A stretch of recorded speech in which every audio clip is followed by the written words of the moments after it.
Out at the state legislature, most of the talk right now is on the insurance battles. Some of the talk right now is how do you make things up after constitutional amendment number 2 failed, up to and including getting the teachers a pay raise. But there's also bills that are dealing with other things. The headline at the Advocate reads, Louisiana lawmakers revive bill panned as the Bob Dean Protection Act affecting nursing homes. Joining us now to talk about this, representing AARP, is Andrew Muhl. Andrew, welcome back. How are you, sir? Good morning, Brian. I'm doing great. Thanks for having me back on the show. Oh, of course. Glad to have you on here. Tell me all about this bill. Well, all right. To preface, you said it in the headline a little bit. Louisiana's nursing homes. I represent AARP Louisiana, which is a voice for hundreds of thousands of unpaid family caregivers and individuals who want to live in their own homes as they get older and want options and choices to where they receive their long-term care. And we also, of course, represent the elderly in general, and many of them are in nursing homes. So we also are the voice of our nursing home residents across Louisiana. And, you know, AARP nationally, of course, is we advocate on behalf of everyone over the age of 50, and that includes a lot of our folks in nursing homes. And the challenges that we've had in Louisiana for decades, and this goes back to the 80s, I mean, this is well-established issues that Louisiana's nursing homes have ranked dead last in the entire country for decades. We have the greatest concentration of 1-star and 2-star nursing home facilities. Our safety and quality is 50th out of 50.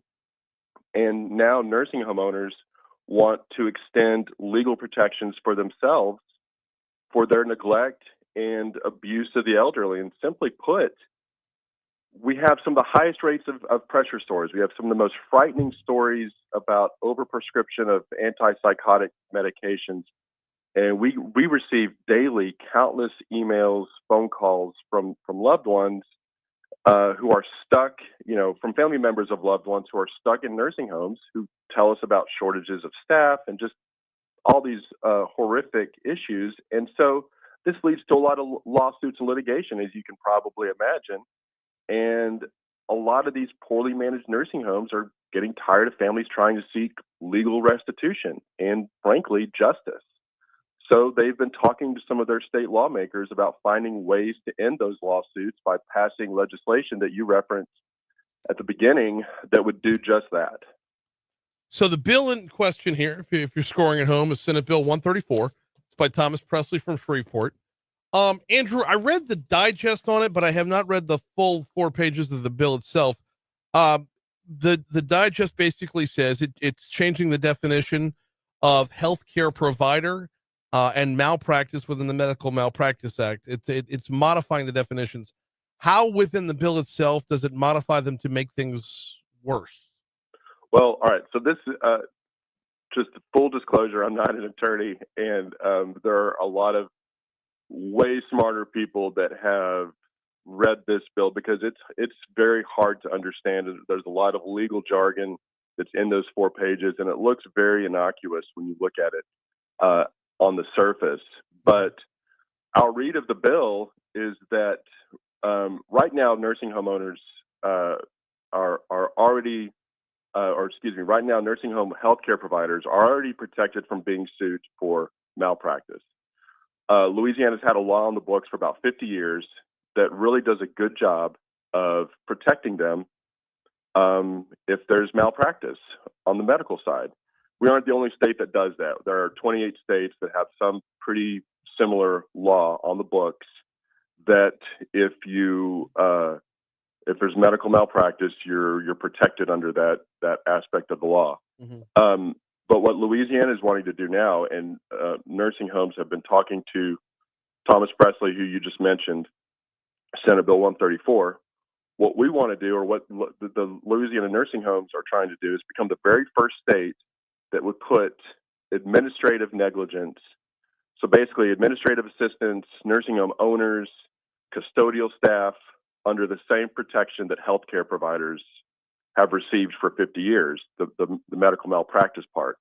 People who don't provide healthcare and don't have healthcare licenses. So, like, the reason why it's been labeled the Bob Dean Protection Act, as you mentioned. So, like, when someone like Bob Dean, who of course was the man responsible for putting hundreds of people in a pesticide warehouse during the Hurricane Ida evacuation a few years ago, is found guilty of administrative negligence, the damages that he'd have been responsible for if this law was on the books would have been a total of $100,000.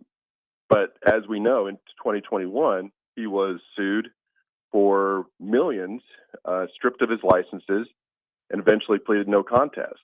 So thankfully, this law was not under the books when that horrific tragedy happened.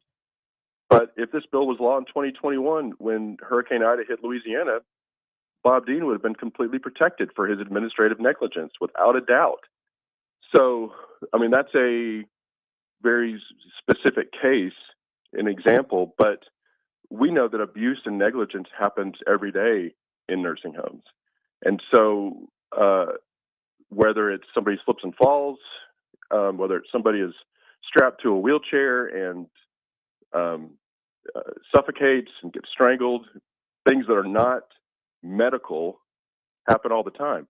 But those horrific tragedies would now be covered under the Medical Malpractice Act. And again, we would be the first state in the country to do so. We got Andrew Muhl from AARP talking about Senate Bill 134, which would basically modify the definition of healthcare provider, modify the definition of, or really open up the malpractice protection for nursing homes. Should it pass? Andrew, yeah, the Bob Dean Protection Act. I understand why they're calling it that, but really, you just covered it in that last answer. There is that this is more about the day to day than the extreme. Yes. Walk us through, Absolutely. and I I saw some of the testimony. Walk us through. It's tough to get through. I don't know how you sat through that hearing, but you hear some real horror stories from real Louisianans. Right. There, people who have pressure sores, who get sepsis and die of an infection, which is a very gruesome way, gruesome way to go. That would be covered under the Medical Malpractice Act now, if this bill were to be passed. Let's say that a custodian is driving a golf cart across a nursing home campus and accidentally runs into a patient who's on the grounds and injures or kills them. That would be covered under the Medical Malpractice Act. So just day-to-day accidents, things like that, mostly due to possibly, short staffing, which if you look at the depositions that have been collected on these issues, a lot of the time it's due to short staffing. So, and that's administrative negligence. That would be covered under the Medical Malpractice Act. What about going past negligence to just full on elder abuse? Feels like it would be protected here as well. It would. We heard some horrible stories the other night of residents who had been beaten up, punched, those kinds of things, and that, suffered horrible injuries. Those kinds of things would also be covered under the Act. So it's really anything that happens outside of medical treatment that would be now included. And I think the thing you have to really focus on, no other state does that.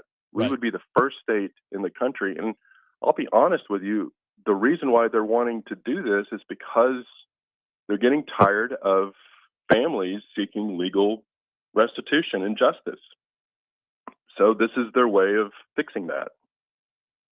We got about a minute left with Andrew Muhl from AARP talking about Senate Bill 134, which would protect nursing homes against lawsuits. It would put them in a different category, to be sure. Andrew, give me a quick count here. How is this bill looking? Does it seem like it has a lot of support? I saw where Jay Luno spoke out against it, State Senator Luno. But I don't know, is he in the majority here? Well, the bad news is that it passed out of the first panel that it went in front of, which was Health and Welfare the other night. The good news is that we have several more opportunities to defeat this bill as it goes through the process. But I would be remiss if I didn't tell your listeners that if you want to tell your senator to vote against this bill, to please call their office, call their district office, or send them an email. All that information is through the legislative website, legis.la.gov. You can find your senator, call them, email them, and tell them to vote no on Senate Bill 134. Because what's going to happen is you're not going to have any legal recourse, essentially, if this bill passes. Your options for seeking justice for family members that are injured or fatally injured or otherwise in a nursing home will be gone. So it's essential now that you contact your senator. Let's check back in as this thing moves forward or as it gets rejected one way or the other. We're going to want follow-up. He's Andrew Muhl with AARP. Appreciate a couple minutes, man. Thank you, Brian. Always a pleasure. Likewise.